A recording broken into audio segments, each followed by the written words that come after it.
बुशरा बीबी ने उनको बुज़दिल तक कह दिया, बेगैरत तक कह दिया, बेशरम तक कह दिया, यहाँ तक कह दिया अगर किसी ने जवाब देने की कोशिश की तो मैं कहता तुम बदमाश हो। बिस्मिल्लाहिर्रहमानिर्रहीम, अस्सलाम वालेकुम। मैं हूँ जमशेद खान। मैं गुज़िश्ता 2-3 दिन से जो है वो इंतजार कर रहा था एक खबर का कि वो खबर आएगी तो फिर मैं आपके साथ शेयर करूंगा, लेकिन वो खबर तो नहीं आई। लेकिन उससे जुड़ी जो बाकी तफसील है वो आपके साथ मैं शेयर करता जाऊं कि पाकिस्तान तहरीक इंसाफ की एक कमेटी बनाई गई है जिसका नाम है सियासी कमेटी।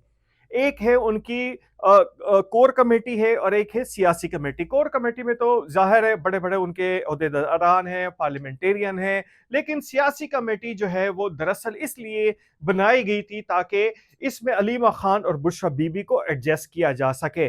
लेकिन देखने में ये बात आई कि अलीमा खान तो आउट हो गई, बुशरा बीबी अब डोमिनेंट हो गई। बुशरा बीवी ने जो आखिरी इजलास के जिसमें पार्लियामेंटेरियन भी थे और उनके अहदेदार भी थे, कुछ जो थे यहाँ पर उनके साथ स्काइप पे जो थे वो लिंक अप थे उस इजलास में, लेकिन उसमें जितने अल्फाज जो है वो इस्तेमाल किए गए, जो जुबान इस्तेमाल की गई, वो इंतहाई हैरान कुन है। बुशरा बीबी की जानिब से जो यहाँ पर शुरुआत है उनको ऐसी ऐसी सुनाई गई, ऐसी ऐसी सुनाई गई कि जो ख्वाजा आसिफ की जुबान में वो जो कहते हैं ना कि कोई शर्म होती है, कोई हया होती है, जिसके बाद डूब मरने का मकाम होता है, लेकिन ऐसा कुछ नहीं हुआ। मैं असल में इस बात का इंतजार कर रहा था कि बुशरा बीबी ने उनको बुज़दिल तक कह दिया, बेगैरत तक कह दिया, बेशरम तक कह दिया, यहां तक कह दिया अगर किसी ने जवाब देने की कोशिश की तो ने कहा तुम बदमाश हो, तुम बदमाश हो।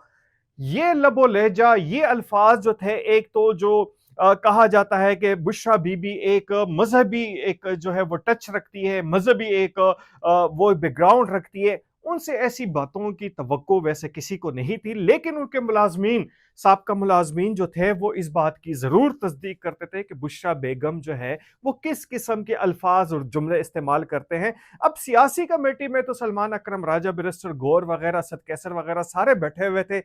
बुशरा बीवी ने जो गोलाबारी की और जो जो अल्फाज इस्तेमाल किए उसमें सलमान अकरम राजा ही थे जिन्होंने कुछ एहतजाज किया। हामिद रजा कादरी भी मुंह देखते रह गए कि ये क्या हो रहा है और किस तरह हो रहा है।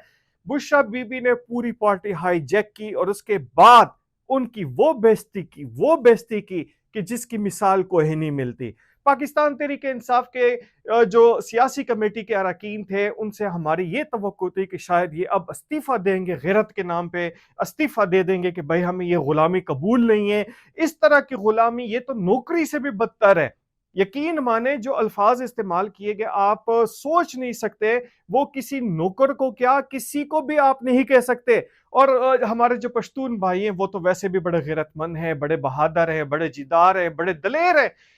उन्होंने ये बातें जो है जिसपे वो अमूमन कत्ल गारत तक बात पहुंच जाती है, उन्होंने ना एहतजाज किया और ना इस्तीफा देने की बात आई। तो अब आप समझ सकते हैं कि ये कुर्सी जो है, ये कुर्सी कितनी अजीब चीज है कि एक कुर्सी के लिए, एक कुर्सी के लिए किस तरीके से इन्होंने ये बातें सुनी।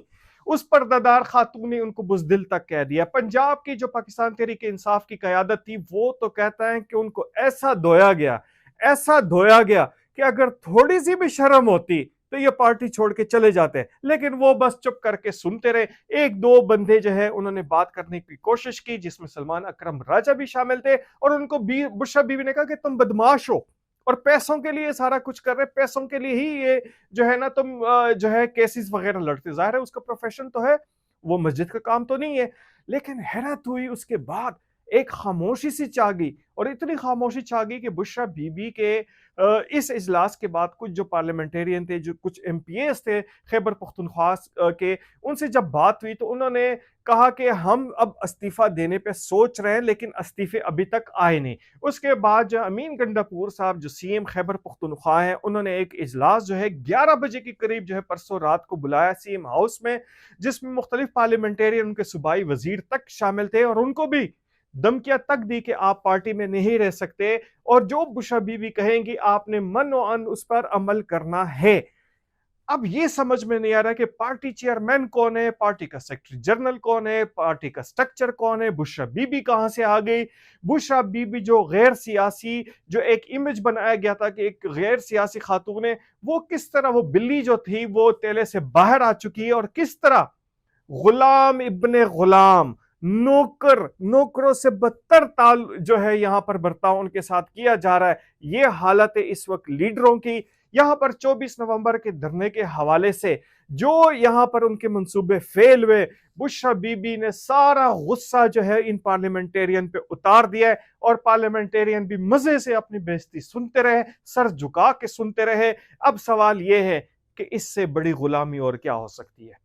इससे बड़ी गुलामी की कोई मिसाल अगर है तो वो सामने लाई जाए। ठीक है, बुशरा बीबी बानी पीटीआई की अहलिया है, लेकिन उनको किसने इस बात की इजाजत दी है कि वो अपने पार्लियामेंटेरियन को जो यहां पर हजारों वोट बकौल उनके वो लेकर आए हैं और इस वक्त वो ऐवानों में मौजूद है और उनकी ऐसी बेइज्जती हुई, इतनी बेइज्जती हुई कि यकीन माने कि हमारे जो पश्तून पार्लियामेंटेरियन है, मुझे तो उनके रवैये पर जो है अफसोस हो रहा है कि उन्होंने इस्तीफे क्यों नहीं दिए। बहरहाल अब वो कहते हैं कि जी ये हमारा अंदरूनी मामला है, हमारे जो है वो अम्मा है और अपनी अम्मा जो है हमें कुछ भी कह सकती है। इससे पहले भी जो है रेहाम खान को आप लोगों ने मादरे मिल्लत का टाइटल दिया था और मादरे मिल्लत के टाइटल के बाद जो कुछ हुआ वो सबके सामने है। मादरे मिल्लत ने किताब लिख डाली और आप लोगों ने ट्रोलिंग शुरू कर दी। अब देखते हैं कि क्या होता है। वैसे यहां पे चलते चलते मैं आपको एक बात बता दूं कि पार्लियामेंट के फ्लोर पे बैरिस्टर गौहर ने एक वाकया सुनाया था कि नेल्सन मंडेला जो खान साहब के भी बड़े आइडियल है, वो जब जेल से 27 साल के बाद रिहा हुए तो सबसे पहला काम जो था उन्होंने ये किया कि अपनी बेगम को तलाक दे दी। अब हमें भी इस बात का अंदेशा जो है वो पैदा हो गया कि खुदा न ख्वास्ता ऐसा कोई हो ना जाए। वैसे अलीमा खान भी हैट्रिक करने की पूरी कोशिश कर रही है। पहले 2 बावियों की तो तलाक करवा दी, अब तीसरी की देखते हैं कि क्या बनता है। इजाजत दीजिए, अल्लाह हाफिज।